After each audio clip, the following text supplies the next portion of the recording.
Bonjour à tous, un grand merci d'être fidèle à ce rendez-vous mensuel. Pause Parents, c'est 30 minutes sur une question parentalité et c'est maintenant.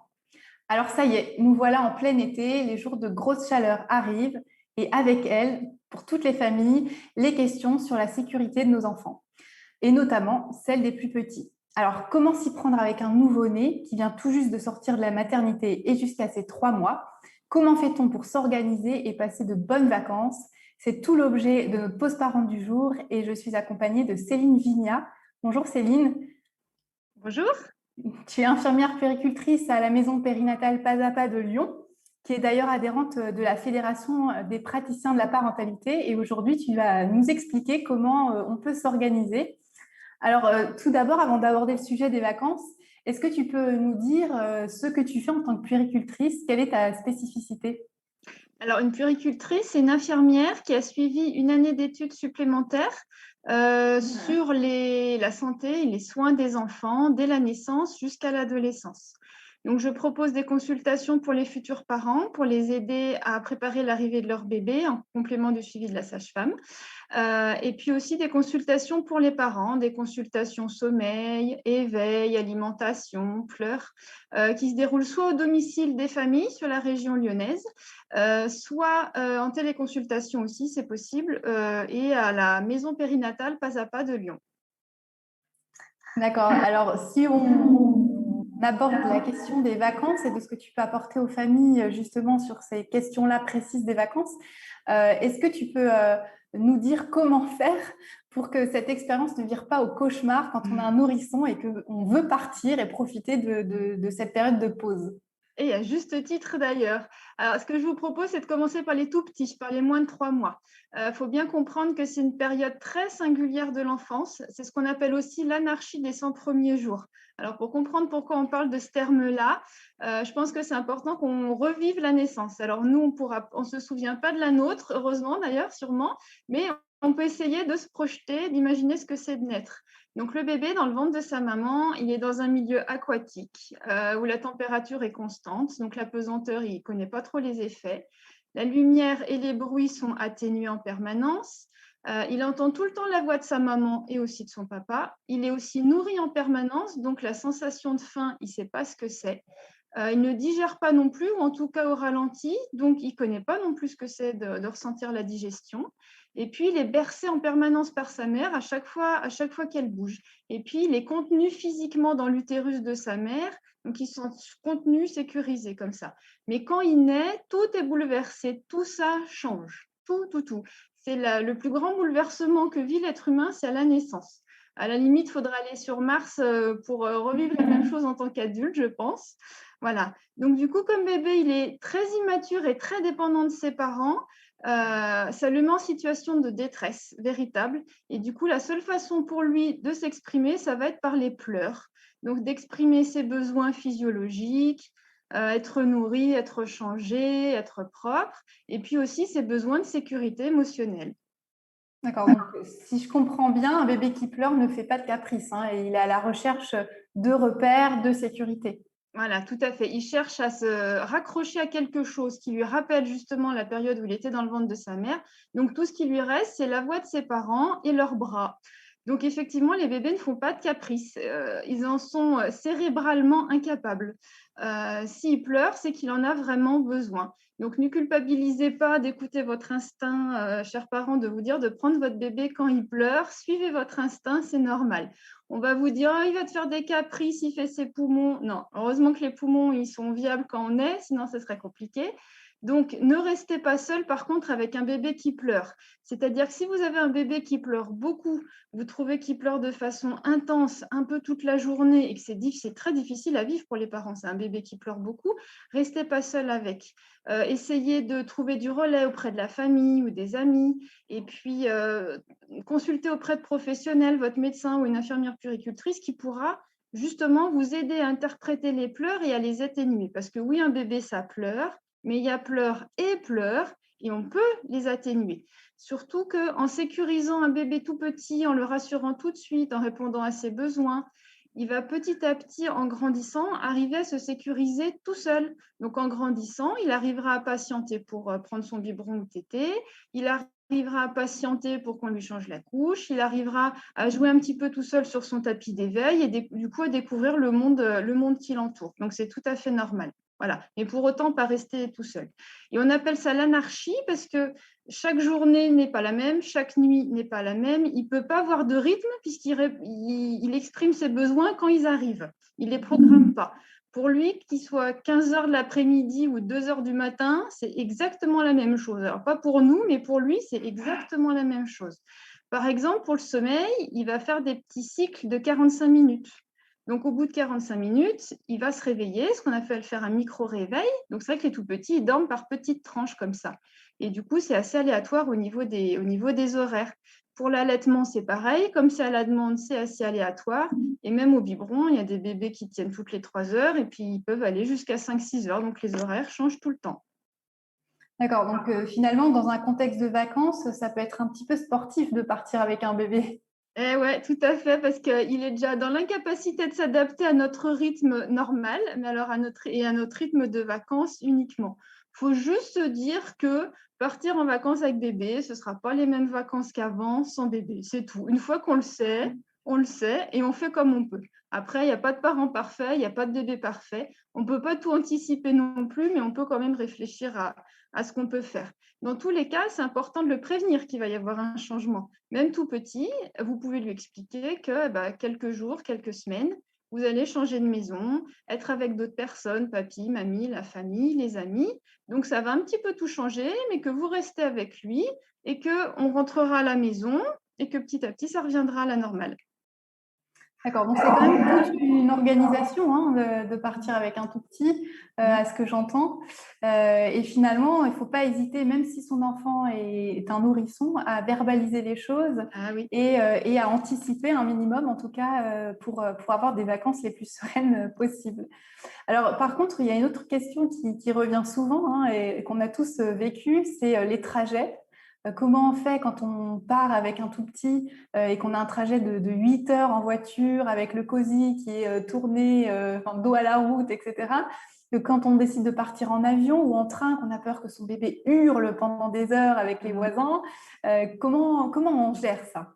Alors, la bonne nouvelle, c'est que plus ils sont petits, plus c'est facile. Parce que plus ils sont petits, plus ils dorment. Et puis plus surtout, même s'ils n'ont pas spécialement sommeil, le fait d'être bercés par l'avion, le train, la voiture, ça va les endormir, même s'ils n'ont pas spécialement sommeil. Alors ça, c'est valable pour les tout petits. Après, en grandissant, ils ont de plus en plus de moments d'éveil. Et même le fait d'être bercés, ça ne suffira pas à les rendormir. Donc, ils peuvent vite s'ennuyer ou avoir la bougeotte. Après, en avion, l'idéal, si c'est possible, c'est de prendre des vols sans escale. Ça sera plus simple et moins fatigant pour tout le monde, ou des vols de nuit. Même si c'est plus long, c'est plus simple. Pensez à prendre un porte-bébé ou une écharpe de portage, comme ça vous pourrez faire les allers-retours dans les allées de l'avion. Bon, les gens vous verront passer, mais c'est pas grave, tant pis. Il y a aussi dans les avions souvent des espaces nacelles ou landau, ils appellent ça de façon différente. C'est un espace où vous pouvez coucher votre bébé qui est comme dans un petit lit qui est accroché à l'avion. Et en général, on peut les mettre dedans jusqu'à au moins 10 kilos. Donc, on est large. Voilà. Ensuite, ce qui est important, c'est de prévoir des vêtements de rechange, aussi bien pour bébé que pour vous. Bon, pour bébé, vous avez l'habitude, la couche qui fuit, le vomissement pas prévu, la grosse régurgitation, ça, les parents, ils savent faire.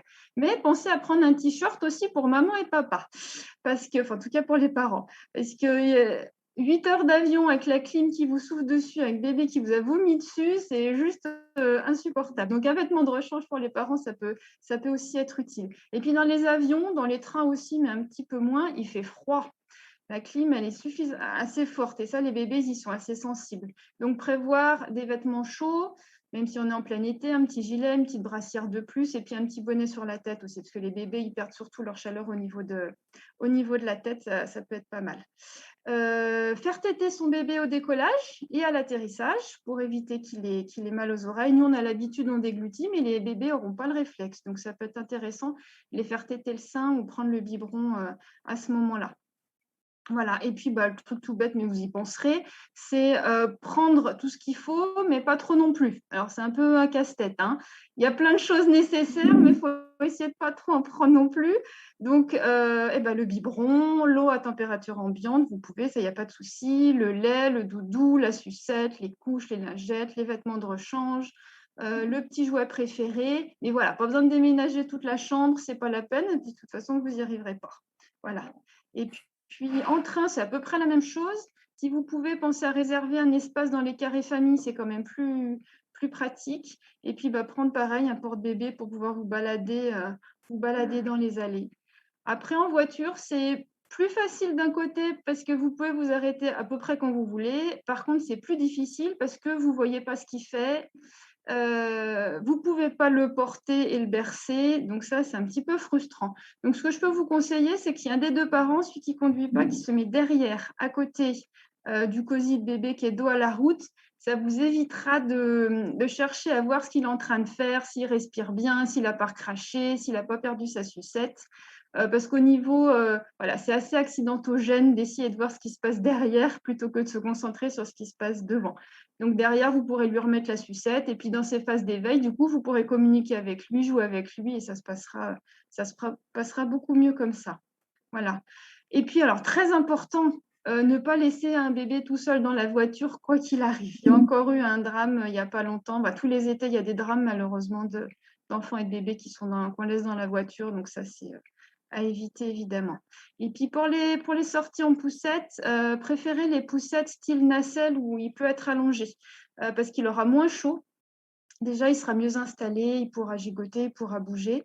Et puis, pour le protéger du soleil, évitez de mettre une couverture ou un tissu dessus parce que vous allez le protéger du soleil. Par contre, à l'intérieur, ça va être une serre. Il va faire super chaud.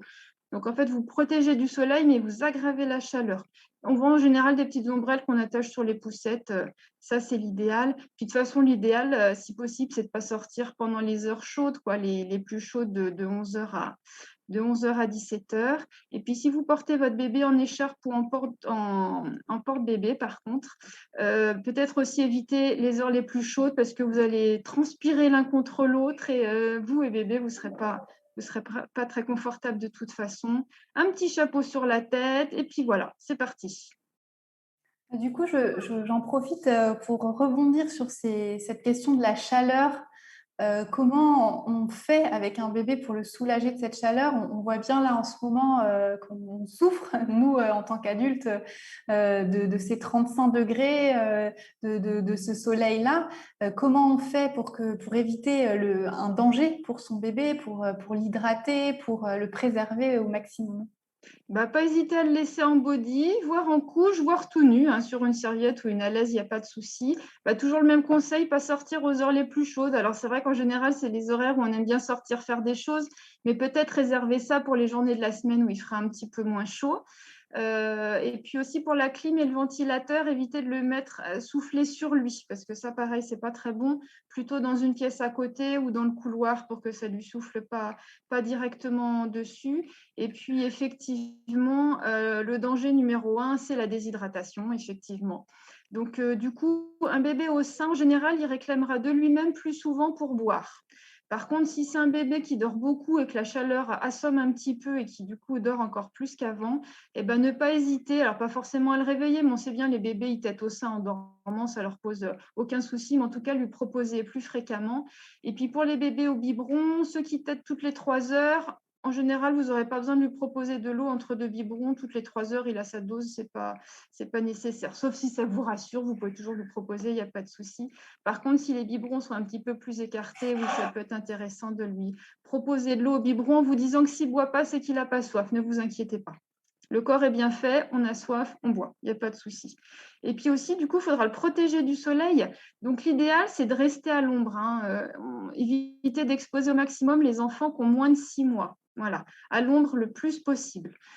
Si vous n'avez pas le choix, un petit chapeau à bord large, Ou sinon, pour les plus grands, ils font des casquettes avec un bout de tissu qui couvre la nuque. Donc ça, c'est l'idéal aussi.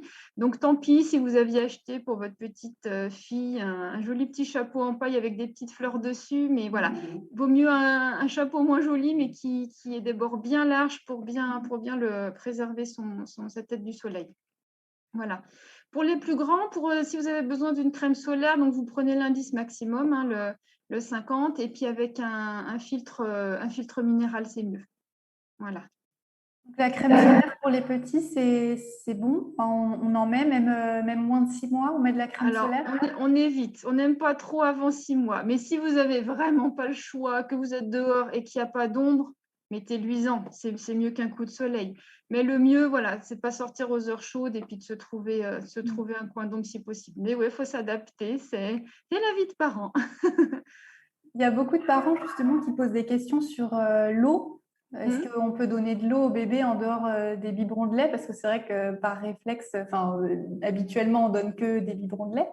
Et donc, les biberons d'eau, n'importe quand Oui, dans c'est la possible. journée, C'est possible. pas Voilà. possible. S'il ne boit pas, c'est qu'il n'a pas soif. Mais on peut lui proposer, ça ne coûte rien. S'il a soif, il prendra un petit peu, effectivement. D'accord. Alors, c'est vrai que là, pour la chaleur, tu nous as donné pas mal d'astuces. On y reviendra peut-être tout à l'heure pour poser d'autres questions pratico-pratiques à la fin de cette intervention. Mais il y a une autre question qui taraude pas mal les parents, c'est le sommeil. Alors, le sommeil, c'est une grosse problématique en règle générale dans la vie de tous les jours. Mais en vacances, quand il fait chaud déjà, quand il y a des moustiques, quand on change beaucoup d'endroit et que le bébé n'a pas forcément ses points de repère, comment on le fait dormir? Est-ce que les lits parapluies c'est indiqué et dès la naissance? On voit plein de choses qui existent au niveau dans les magasins, hein. Et donc, qu'est-ce que tu peux nous conseiller pour que les parents qui nous regardent puissent dormir eux aussi un petit peu chaque nuit et puis permettre à leur nourrisson de récupérer? Alors, c'est vrai qu'il y a du matériel qui peut être un petit peu à risque, hein, dans les magasins de puriculture, on ne s'imagine pas. C'est vrai que les lits parapluies, c'est plutôt déconseillé. Si vous lisez bien le mode d'emploi, c'est noté dessus, par exemple, qu'il ne faut pas rajouter de matelas. Or, on a tous tendance à rajouter un matelas parce que c'est vendu avec une petite galette en plastique, c'est quand même pas super confortable. Mais il n'empêche que dans la prévention de la mort subite, c'est dangereux de rajouter un matelas par-dessus la petite galette en plastique. Alors, en vacances, c'est pas évident, c'est sûr. L'idéal, c'est un lit à barreaux. C'est le top. Ou alors la nacelle ou la poussette qui s'allonge. Voilà, on fait comme on peut. Si on n'a vraiment pas le choix pour le lit pliant, pour le lit parapluie, dans ce cas-là, on ne rajoute pas de matelas. Vraiment, on essaye d'éviter.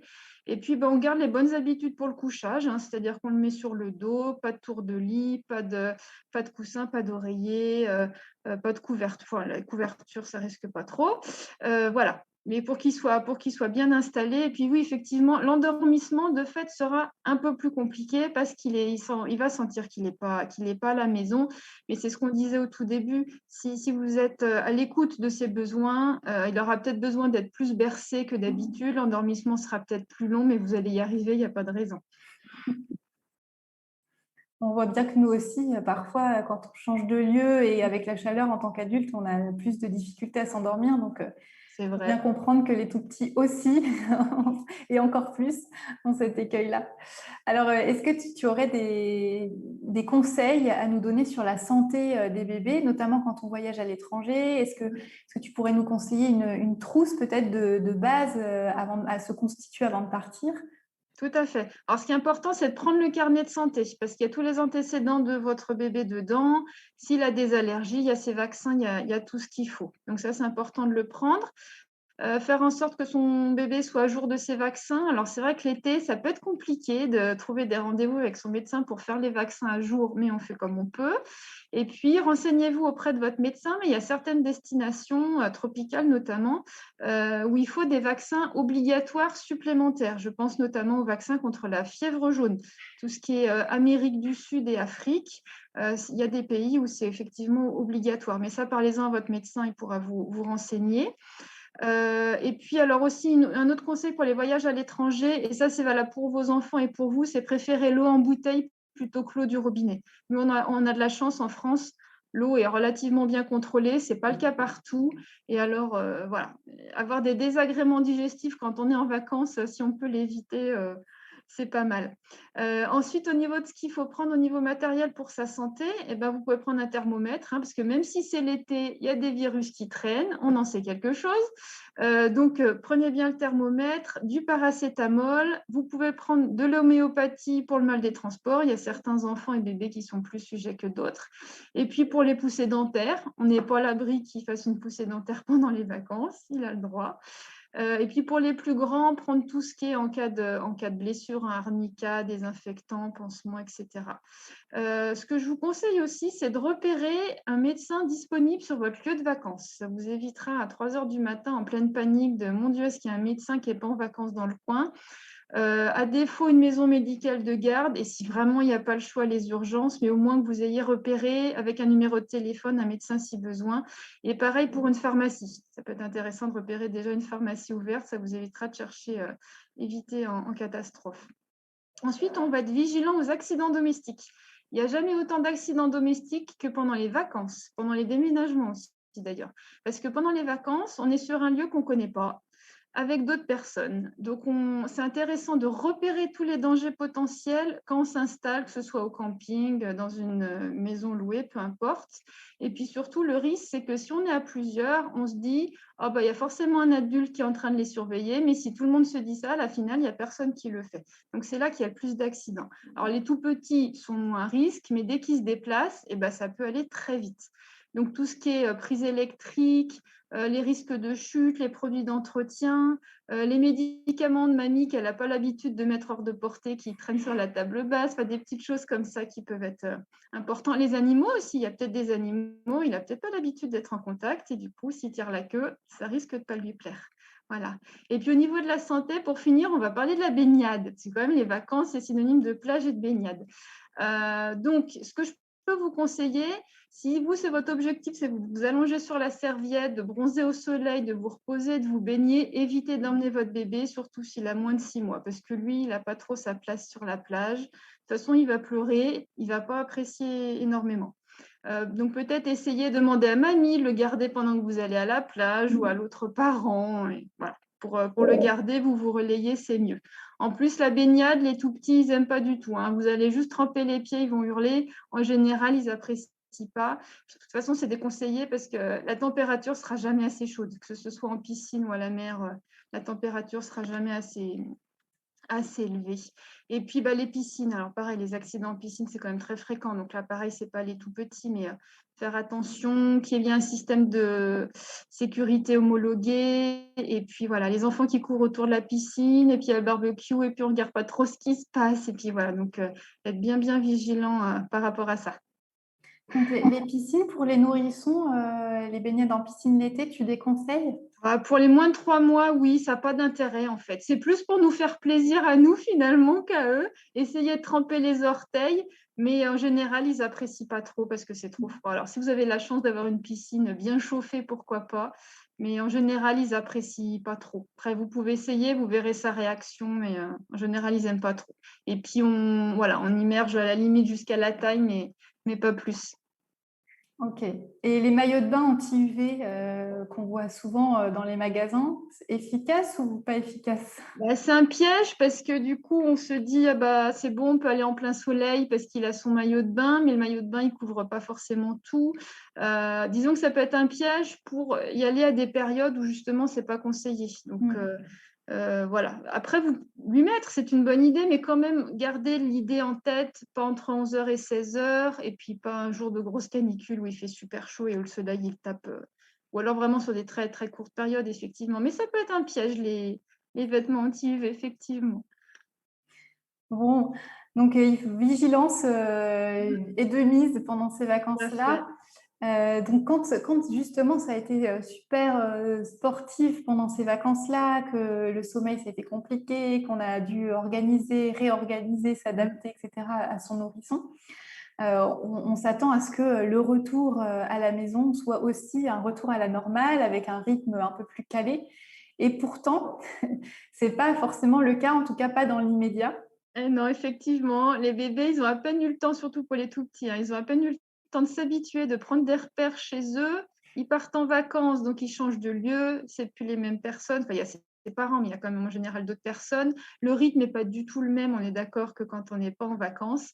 Et du coup, une fois rentré à la maison, il va falloir qu'il se réhabitue à chez lui. Donc, du coup, effectivement, il peut y avoir une petite période comme ça de quelques jours un peu compliquée, surtout la nuit pour le sommeil. Je suis désolée, mais c'est en général comme ça. Mais c'est transitoire. Il faut juste qu'ils reprennent l'habitude. Après, si les parents remettent en place le rituel qu'il y avait avant de partir, les repères reviennent assez vite. Bon, donc, patience, patience. Voilà, c'est ça. Alors, on va prendre quelques petites minutes pour répondre en direct aux questions des parents qui sont avec nous. Est-ce que tu peux nous dire si on peut mettre du produit moustique sur les bébés? Si oui, à quel âge? Est-ce qu'il faut aller en pharmacie? Enfin, qu'est-ce que tu peux nous conseiller sur cette utilisation-là? Alors on peut, ça existe. Faut peut-être éviter au maximum, c'est-à-dire plutôt essayer d'éviter les moustiques. C'est-à-dire qu'on peut mettre une moustiquaire sur le lit, on peut mettre une moustiquaire sur la poussette, on peut mettre une moustiquaire à la fenêtre aussi de la pièce où bébé y dort. Et puis éviter aussi de rester vers des étangs ou des marais où là les moustiques ils pullulent. Autant on peut aller à leur rencontre si on peut, tant qu'à faire, autant rester éloigné. Et puis, il y a des produits naturels, hein, tout ce qui est citronnelle, basilic, géranium, c'est des plantes qui naturellement repoussent les moustiques. Après, les produits anti-moustiques, oui, il y en a en pharmacie. Demandez bien conseil à votre pharmacien pour qu'il vous conseille le plus naturel possible. Le moins chimique, le plus naturel possible, c'est mieux. Le tout, c'est de ne pas en mettre sur le visage ni sur les mains, parce que sinon, bébé, il va se frotter les yeux ou mettre les mains à la bouche. Et alors là, c'est pas terrible. Et puis plutôt vous en mettre sur vos mains à vous et après lui mettre sur le corps. Mais en général, en prenant des petites précautions, on arrive à ne pas en arriver à mettre du produit anti-moustique, effectivement. D'accord. Alors, une autre question, comment gérer les temps de sieste au-delà du sommeil et des nuits? Les siestes, comment on fait? Est-ce que, bon, c'est vrai que pendant les vacances, on a tendance à aller se promener, donc on va endormir le bébé dans la poussette. Est-ce que c'est la même chose de faire des siestes dans la poussette que dans un lit classique? Alors, c'est vrai que dans son lit au calme, il dormira toujours mieux et il aura un sommeil toujours plus réparateur que dehors, à marcher, la chaleur, le monde, le bruit. Même s'il ne voit pas, il n'entend pas, ça fait quand même un brouhaha autour de lui qui fait qu'il dormira moins bien. Alors, si possible, l'idéal, c'est de privilégier euh, de ne pas partir tous les jours, par exemple, de ne pas prévoir des sorties tous les jours, mais de faire une journée de repos, on va dire, de break, où vous et bébé pouvez vous reposer. D'ailleurs, c'est valable pour tout le monde. Faire la petite sieste du début d'après-midi qui va bien quand bébé n'a pas trop dormi la nuit. Voilà. Programmez-vous des demi-journées, voire des journées entières de temps en temps où vous ne faites rien de spécial, vous restez avec votre bébé au calme, tranquille. Il vous en remerciera pour la sortie d'après. Alors, j'ai pas mal de questions sur les lunettes de soleil pour les bébés. Est-ce que c'est utile, pas utile? Est-ce qu'il faut en acheter? Je dirais même que c'est indispensable et c'est jamais trop tôt. On en trouve maintenant facilement dans le commerce, hein, des lunettes de soleil avec un petit lien derrière pour attacher, pour pas qu'elles s'enlèvent. Après, l'idéal, donc, comme on a dit, c'est pas sortir aux heures chaudes et puis c'est de le laisser à l'ombre. Mais effectivement, on se rend pas compte, mais le cristallin des yeux des bébés est beaucoup plus sensible et fragile que le nôtre. Donc effectivement, les yeux sont plus fragiles, donc c'est bien si on peut mettre des lunettes le plus tôt possible. En plus, plus tôt on leur met, plus ils ont l'habitude et plus ça devient normal pour eux de mettre des lunettes et ils les mettront sans difficulté. Alors, un autre ustensile qu'on peut utiliser, d'autres matériels, on a tendance à vouloir un peu acheter plein de choses et dans les magasins, on voit plein de choses aussi hein, pour ces périodes d'été là. On voit souvent sur la plage des parents qui déplient des tentes et qui installent leurs bébés pour justement les protéger du soleil. On prend ou on ne prend pas les tentes? Alors, je dirais que c'est un peu comme les vêtements anti-UV, c'est un peu le piège, c'est la fausse bonne idée. C'est-à-dire qu'il ne faudrait pas que ça vous autorise, entre guillemets, à vous dire ah bah, c'est bon, du coup, il a sa tente, on peut y aller à midi, en plein cagnard. En fait, le problème des tentes, c'est que l'air, il ne circule pas. Donc, vous allez le protéger du soleil, mais pas de la chaleur. C'est un peu comme quand on recouvre la poussette avec un tissu. C'est exactement la même chose.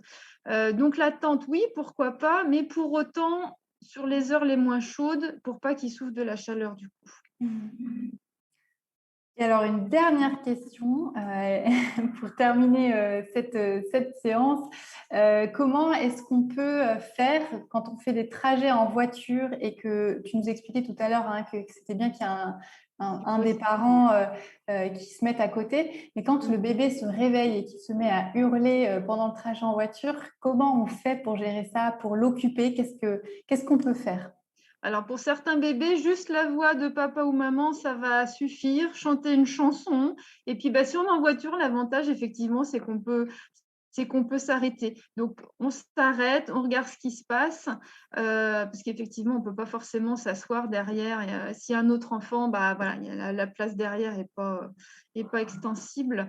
Mais effectivement, c'est le risque, c'est qu'il perde la sucette ou qu'il recrache ou qu'il y a Doudou qui soit tombé. Ça, je dirais que c'est difficile de prévenir ça.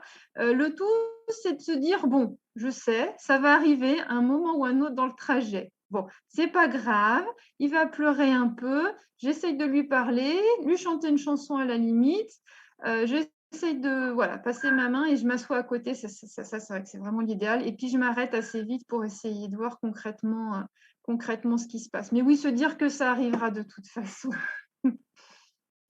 Merci beaucoup, Céline. Merci de ton intervention. Je crois que ça y est, les parents qui nous écoutent peuvent enfin partir en toute sécurité et se sentir armés pour faire face à ces vacances.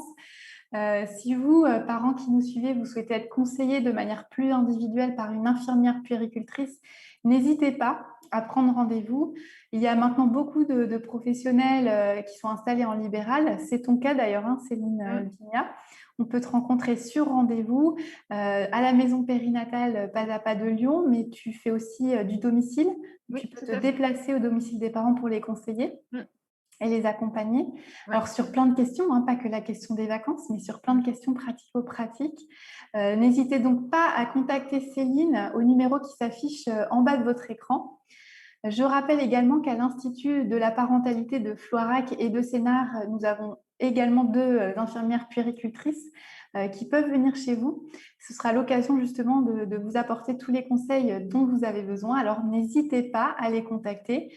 Un numéro standard s'affichera également en bas de votre écran. Vous pourrez le retrouver en replay. Donc, merci encore, Céline. Merci beaucoup pour tous ces conseils. Je crois que tout le monde en a beaucoup appris. Et puis, au mois d'août, l'équipe de Pause Parents fait un break. Donc, nous aussi, nous allons partir avec des nourrissons ou non, mais on va faire un petit break vacances aussi. Mais on vous donne quand même rendez-vous le 26 août pour une session enregistrée spéciale rentrée. Lors de ce temps, on vous donnera les clés pour une rentrée sereine à la crèche, chez une assistante maternelle, à l'école, comment travailler la séparation et comment préparer son enfant.